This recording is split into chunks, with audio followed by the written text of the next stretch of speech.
You guys, I've essentially been dying to talk about these books since I read them, so I'm very excited to start this video today. I actually hadn't seen much about these on social media. I hadn't really ever heard anyone talk about them. My mother-in-law was telling me that my sister-in-law had read these, and when she finished, she was like, "This is a book series I can't stop thinking about." So when I heard that, I immediately ordered them and started reading them. I read all three of them in a week while my in-laws were visiting, and we were in the middle of moving into this new rental place that we're in. So every spare minute I had during that week, I was reading these books. And then I actually just reread them so I could film this video. I had read through them so quickly, I just wanted to sit down and like indulge in them a little bit and not read through it as quickly as I had the first time. Okay, I will be honest with you guys. I got this and I read the back where it says "Sharpen your blade, harden your heart." And then I read the prologue and then chapter 1. This is not a spoiler, but chapter 1 literally just says, "In Fairy, there are no fish sticks, no ketchup, no television." And I was like, oh no, am I too old for YA books? Like, this sounds like it's gonna be so cheesy, but I had gotten hooked from what happens in the prologue and I was not disappointed. So take this as your sign. If you're like me, get out of your own way and just read the book series because it's one of my all-time favorites now. So these books are a YA fantasy. There's a lot of politics in it, and also, most importantly, the romance. I don't care what anyone says.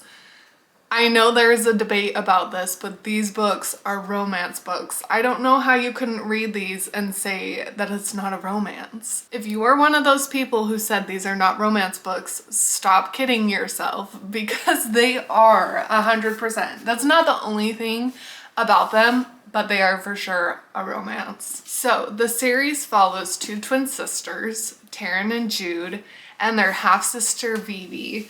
And the crazy thing about their half-sister is she's actually a part fairy. So the older sister Vivi is actually from fairy. And when Jude and her twin sister are 7, something happens with their parents and they end up getting taken with their older sister Vivi to go live in fairy. And they have to try and navigate this crazy life as humans in this fantasy world. The book actually takes place 10 years after that happens though, so at that point Jude is 17. One of the things I love about these books so much is like every character has great depth to them, and mostly this series follows Jude, who fights basically through all 3 books for control and for her place in fairy. Not only is Jude trying to navigate her way through the high court, she also has to deal with the cruel prince himself, Prince Carden, who's a major jerk, basically. He is the youngest and most wicked son of the High King. This book reminded me a lot of like my childhood fantasies of fairies. Like some of the stuff Holly Black writes is amazing. I can see why humans succumb to the beautiful nightmare of the court, why they willingly drown in it. Fairies are twilight creatures, and I have become one too. I just love that so much. Okay, there are a couple things that I did want to talk about this book for those of you who have already read it. So if you haven't read them yet and you don't want any spoilers, I'm gonna put a little warning on the screen. Just fast forward until it's gone because I would hate to ruin this for you. I'll try and be quick though. So I knew Locke couldn't be trusted, but I also knew this was like an enemies to lovers book, and Carden was not in my thoughts at all at this point, because I like had instantly hated him until Jude took him as prisoner, and then I basically did a complete 180 and he very quickly became one of my favorite characters. One of the things that I love so much that she does in her books is completely catching me off guard. Like the coup where Carden's entire family was like murdered. And then the end where Oak puts the crown on Carden's head, I thought that was such a genius plot twist. I feel like I'm pretty good at like spotting things, like knowing what's coming, but I was not expecting either of those things at all, and I just thought like it was brilliant. The fun thing about all three of these books is Holly Black threw in like a plot twist in each of them that totally caught me by surprise every single time. I absolutely loved it. Okay, so obviously the next book in this series is The Wicked King. This is, I mean, at this point we know that Carden is not who we expect him to be. And this is the book where I 100% fall in love with him. So in this one, I guess it's no longer Prince Carden, it's King Carden. And Jude has bound him to her, and she now has to navigate the constantly shifting political alliances in Fairy while dealing with Carden, who obviously is going to make this as hard on her as possible because, you know, he's the Wicked King.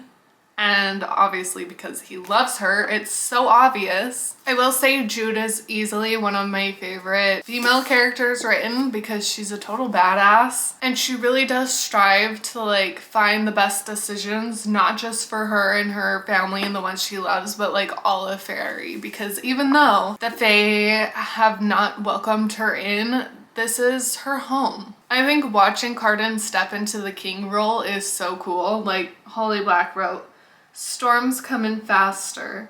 Colors are a bit more vivid, smells are sharper. When he becomes drunk, his subjects become tipsy without knowing why." I love that small detail of like whoever's ruling being so connected to the land and like the people actually being affected by him. I just think it's so cool. Plus you find out in this book that Carden has a little bit of a sense of humor, which is just really cute. Okay, spoilers. So I'm gonna put another sign up, just fast forward till it's no longer on the screen because I don't want to ruin this for you if you haven't read The Wicked King yet. Okay, other plot twist. I was so giddy about Carden and Jude getting married. I thought, oh, it was just so cute and romantic.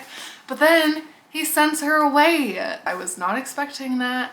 I was really irritated that he did it. Like I was totally blindsided, especially after he just got her back. And like, oh, I don't know. I was so mad. Obviously I get it now, but like before I read the last book, I was so mad at him. Okay, last book in the series is The Queen of Nothing. So in this one, Jude is queen.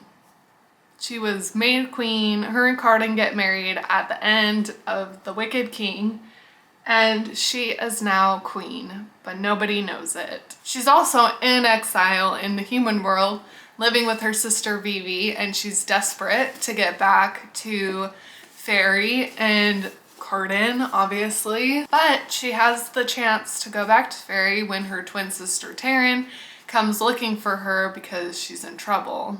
Also in this book, a huge war is about to start and a curse is unleashed on the land, and Jude has to figure out how to break it. So she's kind of torn between like her ambition for power and her heart. I think I love Jude so much as a character because I grew up with all these strong female characters, but also ones that still like need their man. You know, like I grew up watching Padme and Princess Leia and like even all the Disneys, Meg and Esmeralda and Mulan and Pocahontas. So I just like, I love Jude as a character. But also I have a huge soft spot for characters that are just so awful at first and then they have like crazy character development, and by the end they're like some of my favorite characters. Like Daryl Dixon from The Walking Dead, absolutely hated him in the first season, and then by the end he was like one of my favorite characters. Or Steve Harrington from Stranger Things, like you just start out not loving him at all and then like he just, you know, becomes a better person, and then all of a sudden he's like the mom of the group, and like That's how I feel about Carden. You start off hating him because he's a total jerk, but then like you start to learn things about him and he starts to like open up and you realize he's someone completely different than who you thought he was. We just love a good character development. It's also so obvious that Jude and Carden love each other and they're like the only ones that can't seem to figure it out. They just like need to get out of their own ways and realize that they're supposed to be together. Like, it's so obvious. Okay, now I'm gonna get into some spoilers. So again, fast forward if you haven't read this book yet and you don't want anything spoiled. Okay, this is one of the times I'm like, how can you not say this is a romance? When Carden, like how he's telling Jude that he spent his whole life guarding his heart, he can basically pretend like he didn't have one.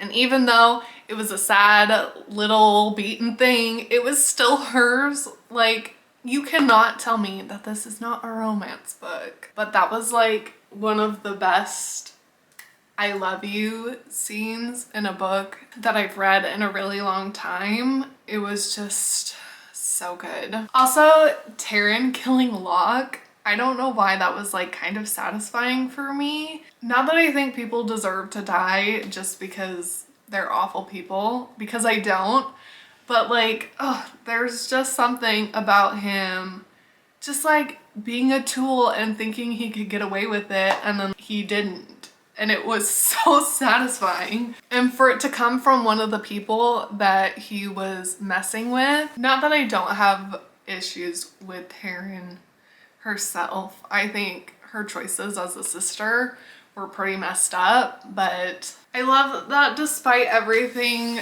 Jude and her sisters and even like their little brother Oak, that they all are still so close and like still root for each other and protect each other. I find really refreshing. Can we talk real quick about Taryn betraying her sister for Locke? That whole storyline made me so mad. I was really holding out hope for Locke, but I was so disappointed in the fact that he was just playing. I mean, it was sneaky. I wasn't expecting it. I knew Taryn had something going on. I honestly kind of assumed she had something going on with Carden, and that's why she's being so weird about it. I don't know. I was not expecting it to be Locke, and I was so mad at him because I was really on board with him, even though I knew he couldn't be trusted. I was completely sold on him. I also wrote in my notes for like the 5th time that Carden is funny, so that really stuck out to me for some reason, but like, he is funny. Anyway, y'all, if you haven't read these books, I hope I've convinced you to read them. And if you have read them, please chat with me down below in the comments because I like could go on and on and on about these books. I would love to hear what you all think about them. I think I'm supposed to say if you liked this video, please click the like button and subscribe. And I hope to see you guys next Wednesday.